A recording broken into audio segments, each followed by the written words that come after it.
चाहेंगे? आपके ऊपर जो है प्रचार प्रसार की जिम्मेदारी है, क्या संदेश देना? जी जी, आपका बहुत बहुत धन्यवाद।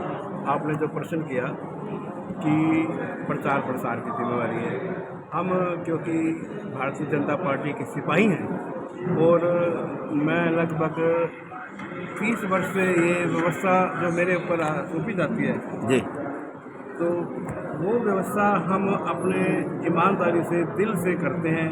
इवन देन जो प्रचार की व्यवस्था जो हम समाज में शहर में करते हैं, अगर ज़रूरत पड़े तो मैं भी खुद अपनी ई रिक्शा साथ लेकर ऊपर बैठकर या ना ई रिक्शा हो तो मैं अपने एक्टिवा में ही अपना बाइक लगाकर खुद ही प्रचार के लिए लग जाता हूँ। ये हमारे संस्कार हैं, ये जो हमें सिखाए जाते हैं।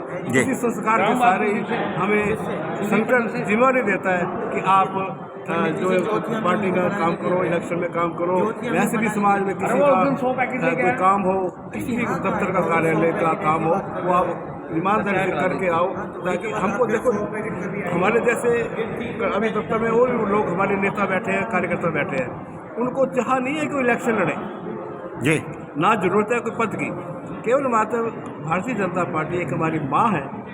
हमने अपनी माँ की सेवा करनी है, भारत माँ की सेवा करनी है, भारत माँ के हम लाल हैं। हम इसलिए सेवा करते हैं कि जो हमारे माननीय नरेंद्र मोदी जी ने पिछले 10 वर्ष में किया, जो हमारे हिंदू राष्ट्र के लिए किया, हमारी पीढ़ी के लिए किया, जो हमारी व्यवस्था जो उचित की, क्या उसके लिए बहुत सारी आपको मुद्दे मिल जाएंगे। 370 घटना हो, राम मंदिर का मुद्दा हो, धन जन योजना हो, गरीबों के लिए आप मुफ्त राशन। देखो अब कमाल की बात है कि वैक्सीन हमारे हरियाणा भारत में देश के प्रधानमंत्री नरेंद्र मोदी जी ने अपने भारत में उपलब्ध कराई, बनाई जी और बनाने के बाद हर सबको मुफ्त में वैक्सीन 3-3 डोज लगाई। इतना ही नहीं, वो वैक्सीन जो है हम विदेशों में भी मुफ्त देकर व्यवस्था कराई। जी ये कितनी बड़ी उपलब्धि है। ये व्यवस्था आप इसको समझें। कोई हमारे विपक्ष के नेता तो बेवजह झूठे इल्ज़ाम लगाते रहते हैं कि मोदी सरकार ने, मोदी जी ने, बीजेपी सरकार ने पिछले 10 वर्ष में कुछ नहीं किया, देश को बांटा है। और देश को बांटने वाले तो ये है जो हम एक देश, एक विधान, एक संविधान चाहते हैं, वही हम इसी पद में आगे चल रहे हैं। तो ये मोदी जी की सोच है, इसी सोच को आगे बढ़ा रहे हैं। इसमें बुराई क्या है? आज सनातन धर्म का विरोध करते हैं, राम मंदिर को हम बनाते हैं तो ये कहते हैं कि राम है ही नहीं। लेकिन विपक्ष का तो ये भी आरोप लग रहा है कि मोदी जी जो है वो संविधान को ख़त्म करने के लिए जब कोशिश कर रहे हैं। 1975 में इमरजेंसी लगी थी, तब संविधान छेड़छाड़ी की गई, संविधान खत्म नहीं हुआ था।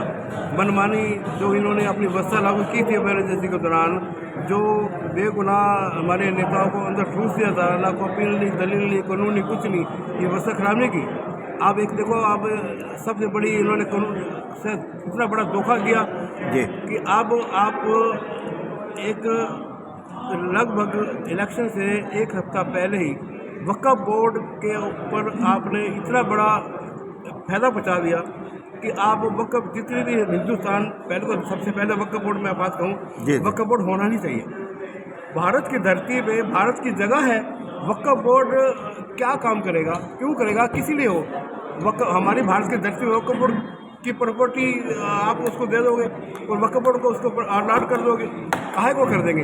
वक्फ बोर्ड तो इसलिए बनता है कि आप जो है प्रॉपर्टी को सही मायने में जो पिछड़ कर पाकिस्तान से हिंदू आए हैं उनके लिए बनना चाहिए था। ये वक्फ बोर्ड तो मुसलमानों के लिए फायदे के लिए करना है। अब वो पब्लिक को ये वक्फ बोर्ड कल को ऐसा वो कानून बनाने जा रहे थे 35 से कि आप इसको जो वक्फ बोर्ड की प्रॉपर्टी है फिर आप कोर्ट में नहीं जा सकते और ना अपील कर सकते, दलील कर सकते, वो प्रॉपर्टी वक्फ बोर्ड की होगी। अरे हम भारत के वासी हैं। 1947 में भारत आज़ाद हुआ, आज़ादी के बाद एक भारत और पाकिस्तान बन गया, भारत राष्ट्र बन गया, पाकिस्तान पाक राष्ट्र बन गया। जब जो बंटवारा हो गया तो हम हिंदू राष्ट्र के लिए हम जद्दोजहद कर रहे हैं। तो हमारे कांग्रेसी लोग कहते हैं कि राम में है ही नहीं, ये तो काल्पनिक है। अब हमारे हिंदुस्तान में अब अपनी सनातन धर्म राम नाम ही कहेंगे तो किसका कहेंगे? हमारी शिक्षा को देख लीजिए। अब हमारी शिक्षा में अब कहते हैं कि अकबर द ग्रेट। अरे महाराणा प्रताप ग्रेट नहीं था क्या?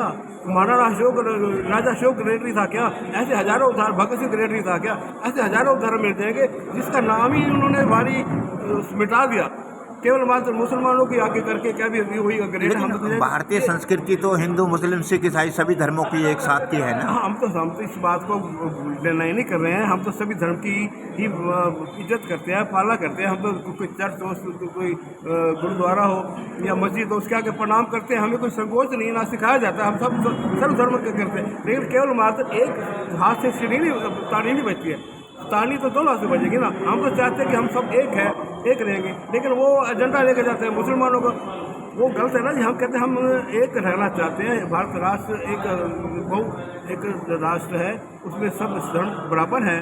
हम इसकी पालना भी करते हैं, हम सब इज्जत भी करते हैं, मान सम्मान भी करते हैं। लेकिन अगर हम राम नाम जपे, 370 हटाने की कोशिश करें या 3 तलाक का मुद्दा हटाने की कोशिश करें, ये इसका विरोध करें, ये तो गलत है ना। हम विरोध, ये मोदी साहब तो कहते हैं कि हम ये विरोध क्यों करते हैं, उनके पास कोई मुद्दा नहीं है। अब पूरे 10 साल की उपलब्धि भारत सरकार की देख लीजिए। आपने पूरे विश्व में डंका बजा दिया भारत का, हमारी सीमाएं सिक्योर कर दी, सुरक्षित कर दी। अब इवन जो आयुध, जो सेना का सामान बजावा बाहर से लाते थे, अब सेना का सामान हम खुद बनाते हैं और बाहर एक्सपोर्ट कर रहे हैं।